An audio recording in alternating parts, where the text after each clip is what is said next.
రేపే అక్షయ తృతీయ.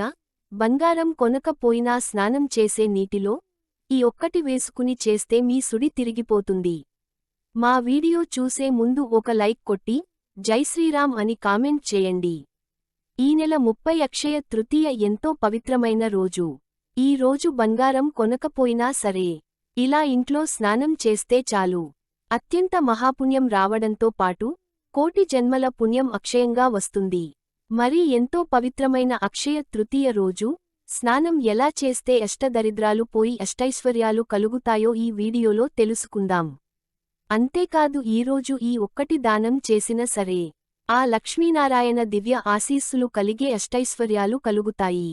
ఏం దానం చేయాలో కూడా ఈ వీడియోలో తెలుసుకుందాం. ఈరోజు అక్షయ తృతీయ పూజ సమయం గురించి తెలుసుకుందాం. అక్షయ తిథి ఈసారి ఏప్రిల్ 29వ తేదీ సాయంత్రం తెల్లవారుజాము 5:31 నిమిషాలకు ప్రారంభమై ఏప్రిల్ 30వ తేదీ మధ్యాహ్నం 2:12 వరకు ఉంటుంది. ఇక అక్షయ తృతీయ శుభ పూజ ముహూర్తం వచ్చి ఏప్రిల్ 30వ తేదీ ఉదయం 5:43 నుండి మధ్యాహ్నం 12:05 వరకు ఉంటుంది. అంటే మొత్తం కాలం ఉదయం 6:22 పాటు ఉంటుంది. ఈ సమయంలో శ్రీమహావిష్ణువుని లక్ష్మీదేవిని భక్తిశ్రద్ధలతో పూజిస్తే సకల ఐశ్వర్యాలు కలుగుతాయి. అక్షయ తృతీయ గొప్ప పుణ్యదినం. వైశాఖ శుక్ల తదియనాడు ఈ పర్వదినం వస్తుంది. కృతిక, రోహిణి నక్షత్రంతో కూడిన ఈ పర్వదినం ఎంతో మహాపుణ్యదినం. ఈరోజు చేసే దానాలు అక్షయ ఫలాన్ని ఇస్తాయి. మత్స్య పురాణం 65వ అధ్యాయం ప్రకారం ఈశ్వరుడు సర్వకామప్రదమైన అక్షయ తృతీయ వ్రతం గురించి చెప్పాడు. వైశాఖ శుద్ధ తదియ రోజు చేసే ఏ వ్రతమైనా, జపమైనా, హోమమై నా దానాదులైన లేదా పుణ్యకార్యాచరణ ఏదైనా సరే దాని ఫలితం అక్షయం అవుతుంది. అలాగే ఈరోజు పుణ్యకార్యాచరణ వల్ల వచ్చే ఫలితం అక్షయమైనట్లే పాప కార్యాచరణ వల్ల వచ్చే పాపం కూడా అక్షయమే అవుతుంది. ఈరోజు చేయు తప్పులు మహాపాపాలుగా పరిగణింపబడతాయి. ఈరోజు తృతీయ తిథి బ్రహ్మతో కలిసి ఉంటుంది. అందుచేత విశేష పూజనీయమైనది. ఈరోజు ఎవరైనా సరే ఉపవాస దీక్షను తీసుకొని ఏ పుణ్యకార్యం ఆచరించినా దాని ఫలితం అక్షయంగా లభిస్తుంది. ఈ తిథి రోజు అక్షయుడైన విష్ణువు పూజింపబడతాడు. అందుకే దీనికి అక్షయ తృతీయ అని పేరు వచ్చింది. అక్షయ తృతీయ పర్వదినాన బంగారం కొనాల్సిన పనిలేదు. ఈరోజు పుష్పమో, ఫలము భగవంతుడికి సమర్పించిన, దైవనామస్మరణ చేసిన, చివరకు చేసిన సంపద మరియు పుణ్యఫలం కలుగుతుందని మన పురాణాలు చెబుతున్నాయి. పరమ పవిత్రమైన అక్షయ తృతీయ రోజు ఏ శుభకార్యమైన వారం, వర్జ్యం, రాహుకాలం వగైరాలతో నిమిత్తం లేకుండా జరుపుకోవచ్చని మన శాస్త్రాలు చెప్తున్నాయి. అక్షయ తృతీయ రోజు బంగారం కొనాల్సిన పనిలేదు. ఈ రోజు కల్లుప్పు కొంటే శ్రీ మహాలక్ష్మీదేవి అనుగ్రహం పొందుతారు. ఎందుకంటే లక్ష్మీదేవి సముద్రం నుండి ఉద్భవించింది.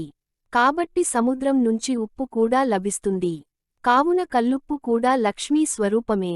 మన ఇంట్లో ఉన్న కల్లుప్పును శ్రీ మహాలక్ష్మీదేవి ముందు ఉంచి భక్తిశ్రద్ధలతో పూజిస్తే సకల ఐశ్వర్యాలు కలిగేలా లక్ష్మీదేవి దీవిస్తుంది. ఈరోజు ఒక పేదవాడికి అన్నం పెట్టిన దానం చేసిన ఎన్నో రెట్ల పుణ్యఫలం లభిస్తుంది. ఇక అక్షయ తృతీయ పర్వదినం గురించి శ్రీకృష్ణుడు ధర్మరాజుకు ఇలా చెప్పినట్లు భవిష్య పురాణంలో ఉంది. పూర్వకాలం దరిద్రుడు, ప్రియవాది, సత్యవంతుడు, దేవగురు, జనసక్తుడు అయినా కోమటి ఉండేవాడు. అతను ఒకసారి వైశాఖ మాస శుక్లపక్ష మహత్యాన్ని పెద్దల ద్వారా విని అక్షయ తృతీయ నాడు గంగా స్నానం చేసి ఇంటికి వచ్చి దేవ పూజ చేసి లడ్లు, విసనకర్రలు దానం చేశాడు. ఆ కోమటి తర్వాత జన్మలో కుసుమతి నగరంలో ధనవంతుడైన ఒక క్షత్రియని ఇంట పుట్టాడు. ఆ జన్మలోను అతను దానతత్వం వీడలేదు. ఎంతగా దానం చేస్తూ ఉన్నా అతని సంపద క్షయం కాకుండా అక్షయం అవుతూ ఉంది. ఇదంతా అక్షయ తృతీయ వ్రతాచరణ ప్రభావం అని ధర్మరాజుకు శ్రీకృష్ణుడు ఈ వ్రత విశేషాల గురించి చెప్పాడని పురాణ కథనం ఉంది. అక్షయ తృతీయ నాడు గంగా స్నానం చేసేవారు సకల పాప విముక్తులవుతారు.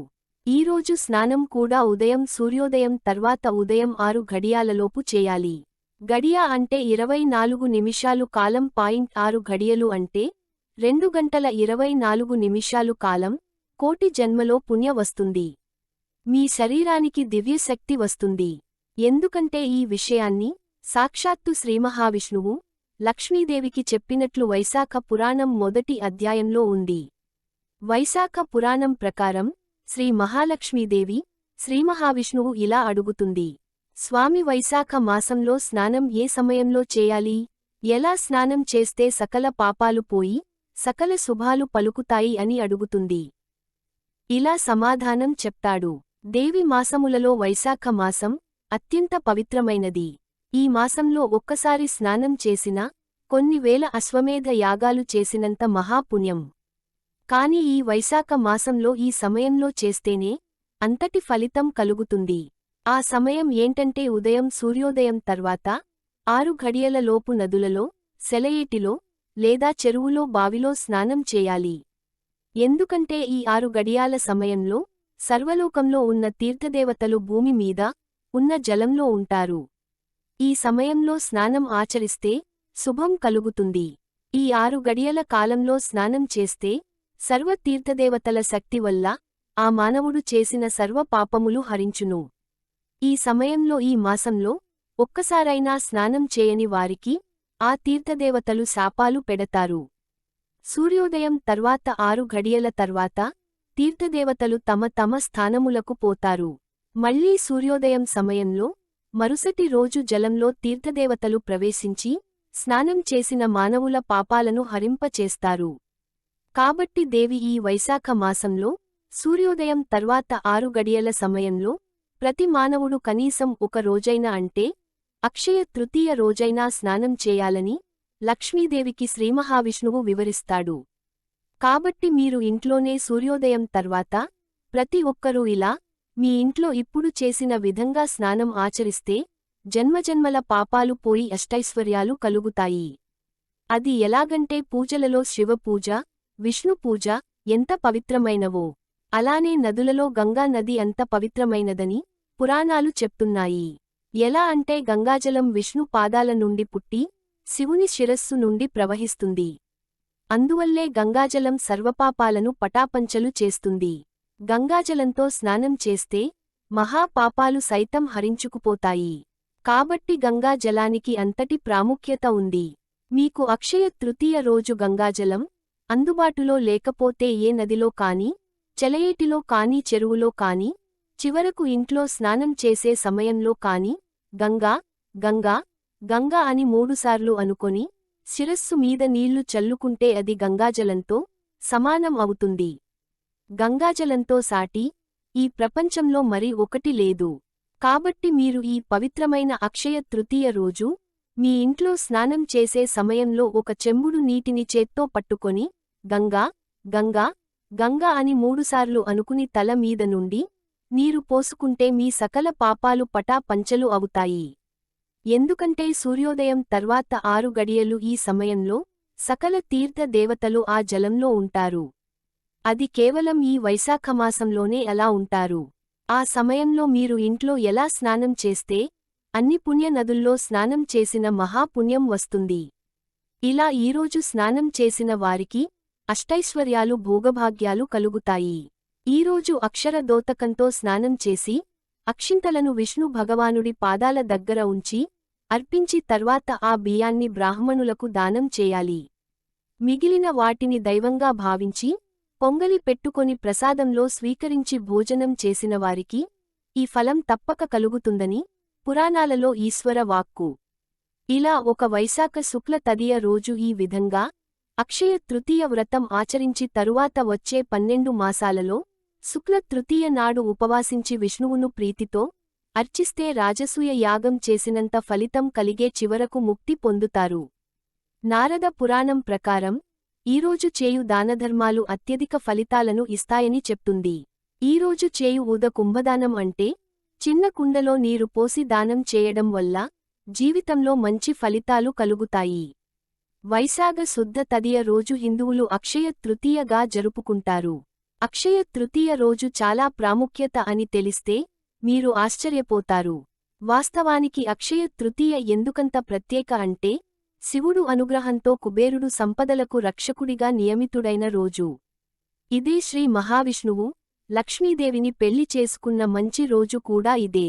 అందుకే ఈరోజు లక్ష్మీదేవిని బంగారంతో అలంకరించి పూజిస్తే ఇల్లు సిరి సంపదలతో కలకలలాడుతుందని భక్తులు భావిస్తారు.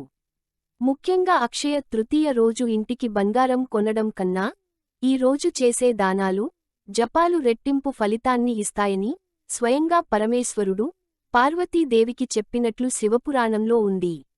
నిరుపేదరాలైన కుచేనుల్ని శ్రీకృష్ణుడు అనుగ్రహించిన రోజు అక్షయ తృతీయ అని చెప్తారు. ఇంకా ఎన్నో ప్రత్యేకతలు ఉన్న ఈ రోజున రాహుకాలంలో వారాలు, దుర్ముహూర్తాలు, యమగండాలు వర్తించవు. ప్రతి నిమిషం శుభముహూర్తమే. ఏ కార్యక్రమం చేపట్టినా శుభప్రదమే. అక్షరాభ్యాసాలు అక్షయ తృతీయ రోజే పెట్టుకుంటారు. ఈరోజు ఏ వ్రతం చేసినా, ఏ పూజ చేసినా, యోహోమం చేసినా ఫలం అక్షయం అవుతుంది. పరశురాముడు జన్మించింది అక్షయ తృతీయ రోజునే. అలాగే గంగానది భూమిని చేరిన రోజు కూడా ఇదే. అంతేకాదు శ్రీకృష్ణుడు తన బాల్యమిత్రుడైన కుచేలుని కలుసుకున్న రోజు అక్షయ తృతీయ. ఈ రోజుతో కుచేలుని దరిద్రం పోయి సంపన్నుడయ్యాడు. మా ఈ వీడియో నచ్చినట్లయితే ప్లీజ్ లైక్ చేసి మీ ఫ్రెండ్స్ని షేర్ చేయండి. అలాగే మా వీడియోస్ మీకు వెంటనే చేరాలంటే మా ఛానల్ని సబ్స్క్రైబ్ చేసుకోండి.